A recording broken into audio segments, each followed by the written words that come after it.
बिस्मिल्लाहिर्रहमानिर्रहीम। Last lecture में हमने कुछ डेफिनेशन डिस्कस की थी टाइप्स ऑफ फंक्शन में। अब उसमें से अभी कुछ और मज़ीद हैं जो हम आज के लेक्चर में डिस्कस करेंगे। तो जो पहले वाली टाइप है वो है जी इम्प्लिसिट फंक्शन, और ये इम्पॉर्टेंट है। अगर मैं प्रीवियस लेक्चर से आपको देखूं, हमने नंबर 5 किया था, तो ये नंबर 6 हो गई हमारी डेफिनेशन। फिर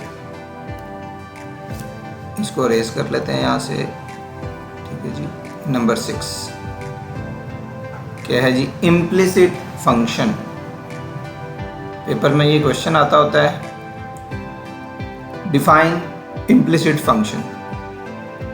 तो इम्प्लिसिट फंक्शन वो वाले फंक्शन हैं जिसमें x और y, तो मोस्टली हम फंक्शन में यूज़ कर रहे हैं, दो वेरिएबल कर रहे हैं, उसमें से एक x है और दूसरा y है। x हम इंडिपेंडेंट वेरिएबल के तौर पे यूज़ करते हैं और y जो होता है वो डिपेंडेंट वेरिएबल के तौर पे यूज़ किया जाता है। तो इम्प्लिसिट फंक्शन में क्या होगा, x और y मिक्स फॉर्म में होंगे, वो कहीं सेपरेट नहीं हो सकते। फॉर एग्जांपल मैं लिखता हूँ इधर, if x and y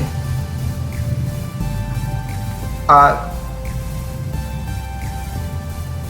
so mixed up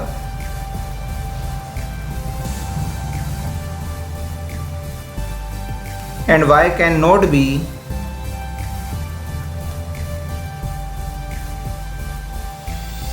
expressed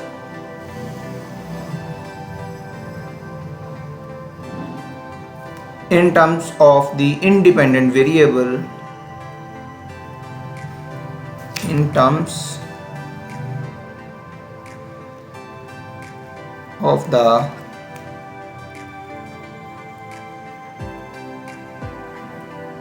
independent variable x।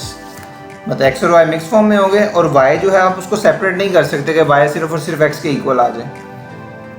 Then y is called an implicit function. Then y is called an implicit function of x. For example, x square plus 2xy minus 3y square is equal to 0। अब देखिए इसमें x और y mix है, आप कोशिश भी करेंगे तो आपको x और y अलग नहीं होंगे, वो मिक्स फॉर्म में ही रहेंगे। इसी तरह फॉर एग्ज़ाम्पल कुछ भी ले लें, 3x square y minus 3xy square minus 2xy is equal to 3 कर लें। देखिए इसमें भी x और y मिक्स फॉर्म में, आप कोशिश भी करेंगे तो x और y आपका सेपरेट नहीं होगा। जिसमें सेपरेट नहीं होगा उसको हम कहेंगे इम्प्लिसिट फंक्शन को। और जनरली इसको लिखा कैसे जाता है? Symbolically it is written as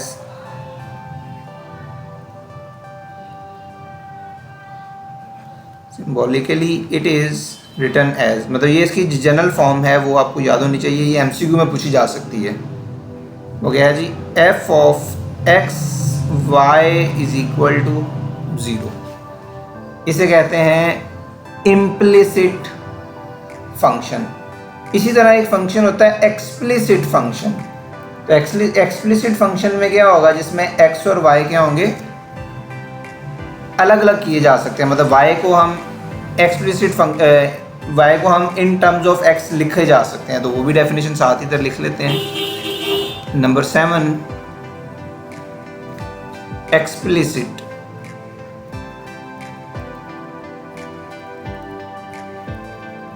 function. तो डेफिनेशन उसी तरह की है, चेंज क्या आएगी, इसमें x और y हमारा क्या आएगा, सेपरेट हो सकता है। मतलब y को इन टर्म्स ऑफ x लिख सकते हैं। डेफिनेशन में if y is easily expressed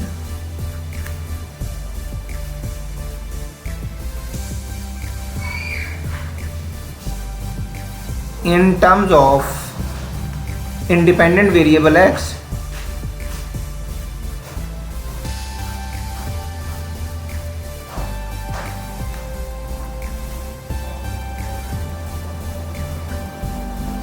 then y is called an explicit function.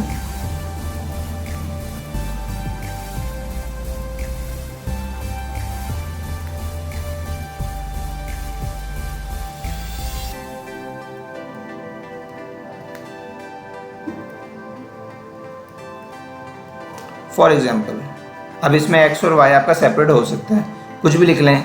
y is equal to 2x plus 1, देखें बिल्कुल y और x सेपरेट हैं, या ये लिख दें y is equal to x square minus 2x plus 3।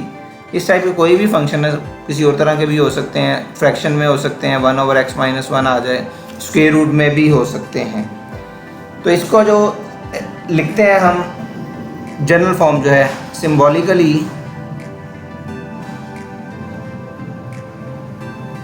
It is written as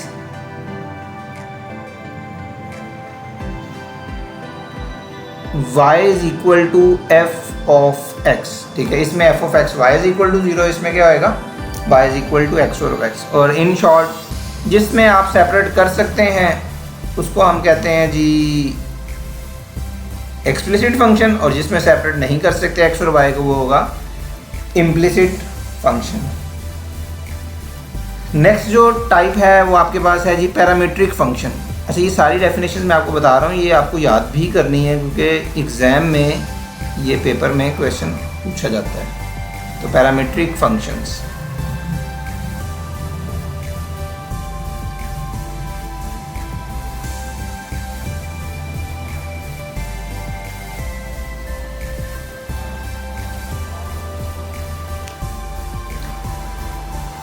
parametric functions वो वाले फंक्शंस होते हैं जिसमें आप किसी भी कर्व को किसी दूसरे पैरामीटर में यूज़ करते हैं। मतलब suppose y is equal, x और y होते हैं ना, तो y is equal to f of t suppose कर लिया, और इसी तरह x इज़ इक्वल टू कोई g ऑफ t कर दिया।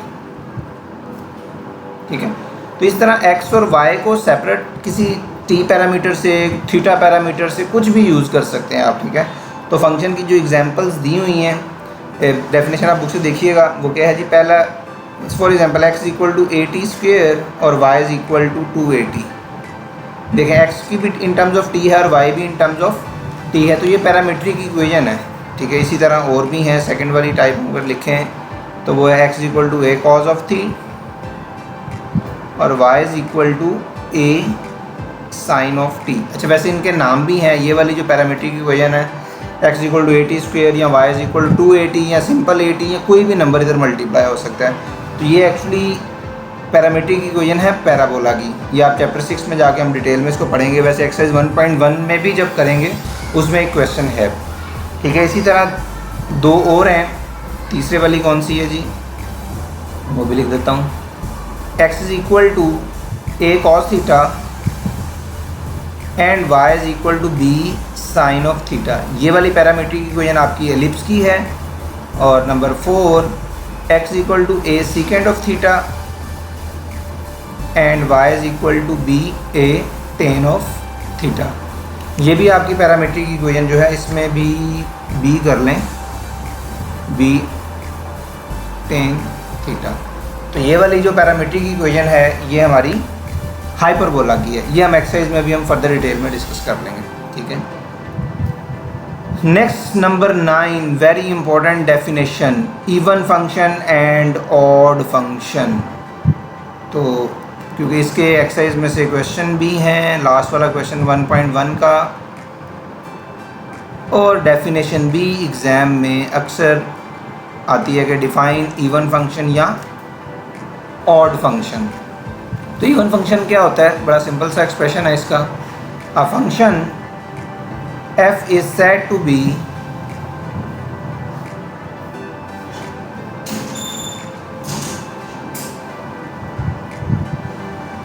even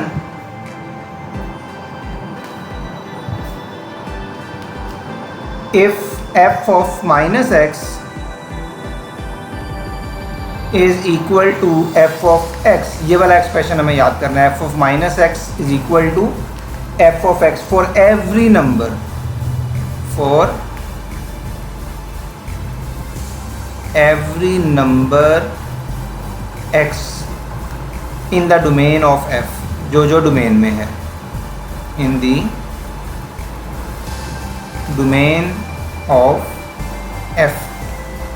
जितने भी डोमेन के नंबर हैं, अगर उस x को हम माइनस एक्स से रिप्लेस कर दें, लेकिन फंक्शन हमारा देखें वही दोबारा आ जाएगा, मतलब माइनस साइन ऐड करने से भी फंक्शन चेंज ना हो, तो उस तरह के फंक्शन को हम कहते हैं इवन फंक्शन। फॉर एग्जांपल मैं अगर लिखूँ F of X equal to x square, ये देखिए एक बड़ा सिंपल सा फंक्शन है, इसको अगर मैं x को माइनस एक्स से रिप्लेस कर दूँ तो ये क्या हो जाएगा माइनस एक्स स्क्वेयर, और माइनस एक्स स्क्वेयर आपको पता क्या होता है, एक्स स्क्वेयर ही होता है, ठीक है। तो एफ ऑफ माइनस एक्स किसके इक्वल आ गया दोबारा, माइनस एफ ऑफ एक्स के, क्योंकि फंक्शन तो वही वापस आ गया ना, कोई साइन चेंज नहीं हुआ। तो ये फंक्शन क्या है हमारे पास, इवन फंक्शन है। इसी तरह और भी हो सकते हैं, F of X equal to X 4 ले लें, F of X equal to cos of X ले लें, ये सारे के सारे क्या हैं, इवन फंक्शन है। नेक्स्ट डेफिनेशन है हमारे पास ऑड फंक्शन की, वो भी इसी तरह का ही है।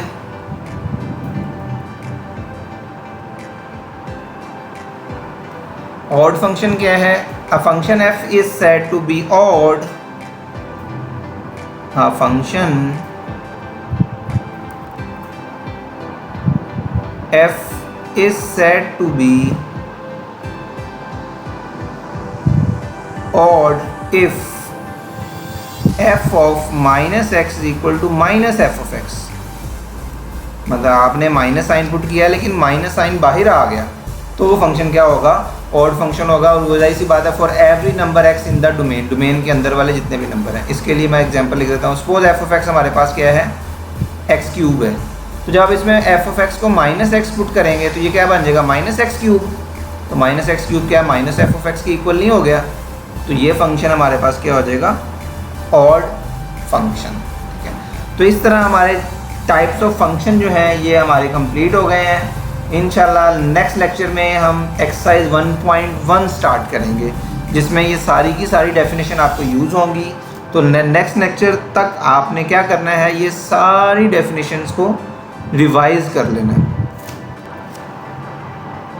और अच्छी तरह इनकी प्रैक्टिस भी करनी है। ये ना हो कि मतलब प्रॉपर वर्डिंग में याद भी होना चाहिए और उनकी एग्जांपल्स भी पता होने चाहिए। तो इंशाल्लाह नेक्स्ट लेक्चर में हम 1.1 स्टार्ट करेंगे। Thank you very much.